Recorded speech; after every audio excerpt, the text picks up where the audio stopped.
Bicara tentang tingkah laku kita dalam kehidupan sehari-hari. Apa yang harus kita lakukan untuk sempurnanya satu taubat? Pertama, menyesal terhadap dosa yang pernah kita lakukan.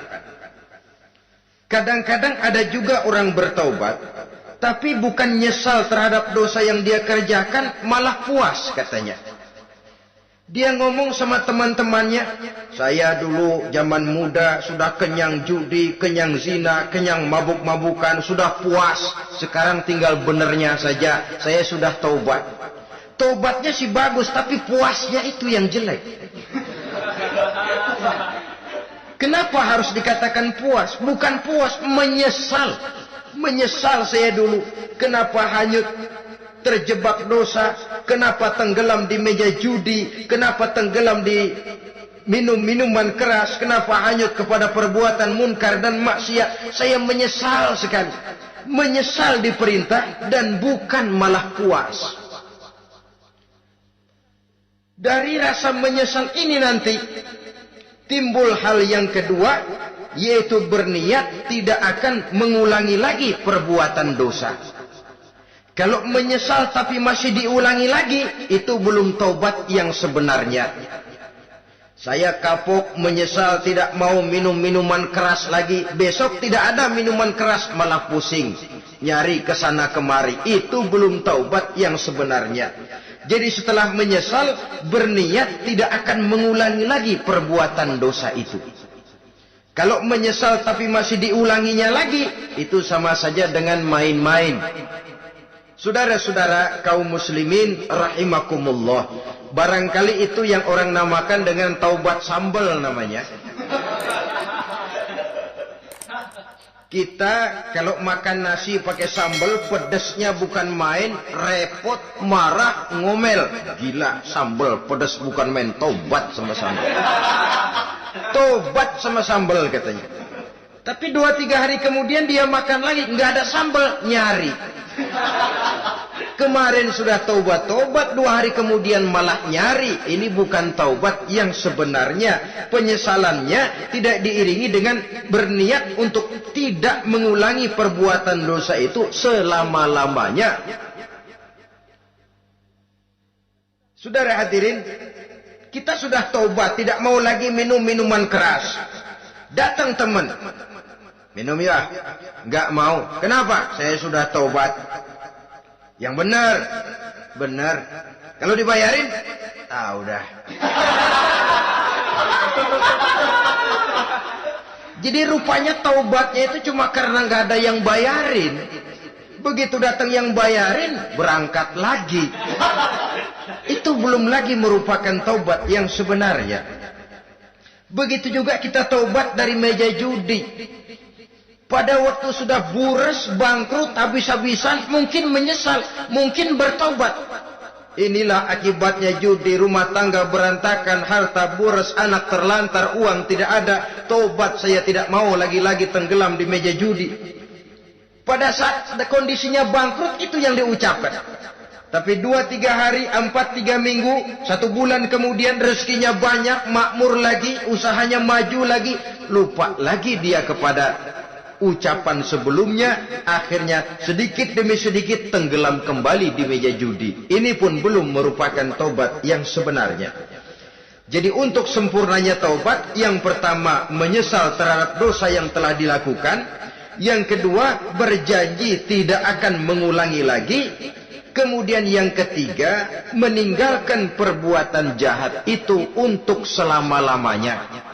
Dengan kata lain, kalau memang taubat tidak mau minum lagi, talak 3 itu minuman keras. Kalau memang niat tidak akan berjudi lagi, talak 3 itu segala macam bentuk perjudian. Meninggalkan perbuatan jahat. Yang keempat, menunaikan semua fardu dan kewajiban. Sebab barangkali pada saat kita tenggelam dalam dosa, perintah-perintah Allah, jangankan yang sunnah, yang wajib saja sering kita lalaikan. Maka apabila diri telah berniat melaksanakan taubat, maka tunaikan semua kewajiban yang disyariatkan oleh agama kepada kita.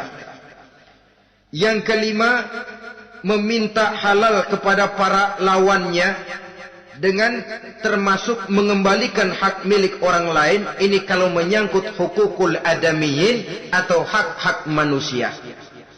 Jadi kalau kita berdosa kepada sesama manusia, Allah belum akan menerima taubat kita kalau kita belum minta maaf kepada yang bersangkutan. Adapun kalau kita sudah minta maaf tapi yang bersangkutan tidak mau memberikan maaf, itu urusan dia kepada Allah. Urusan kita adalah meminta maaf kepada yang bersangkutan. Hal yang keenam, mendidik atau melatih diri untuk bertaat kepada Allah. Sebagaimana kita dulunya telah melatih diri, memperturutkan diri untuk berbuat durhaka. Lalu memperbaiki yang dimakan dan yang diminum. Itu juga merupakan ciri dari orang-orang yang melaksanakan taubat kepada Allah Subhanahu wa ta'ala. Kemudian apalagi memperbanyak istighfar di dalam kehidupan. Disabdakan oleh Nabi, inna likulli da'in dawa'un wa dawa'u zunubi al-istighfar. Sesungguhnya segala macam penyakit tentu ada obatnya, dan obat dari segala macam dosa adalah istighfar. Saudara-saudara kaum muslimin rahimakumullah. Jadi kalau yang terdahulu merupakan perbuatan-perbuatan konkret, maka yang terakhir ini taubat dalam bentuk ucapan berupa memperbanyak istighfar, memohonkan ampun kepada Allah Subhanahu wa ta'ala. Mari kita lihat. Dalam teladan hidup kita, manusia yang hatinya paling bersih tidak lain adalah Rasulullah sallallahu alaihi wasallam. Beliau sudah mendapat jaminan ampun dari seluruh dosa.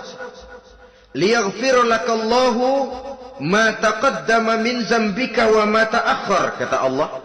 Muhammad, dosamu yang dahulu, dosamu yang sekarang, dosamu yang akan datang jikalau memang ada, seluruhnya sudah mendapat jaminan ampun dari Allah. Tetapi coba lihat dari sejarah perjalanan hidup yang mulia ini. Sungguh pun beliau sudah nyata-nyata mendapat jaminan ampun dari Allah. Beliau mengatakan, ayyuhan nas, tubu ilallah, fa inni atubu fil yaumi mi'ata marrah. Wahai manusia, bertaubatlah kepada Allah. Maka sesungguhnya saya, kata beliau, dalam satu hari bertaubat 100 kali kepada Allah. Dalam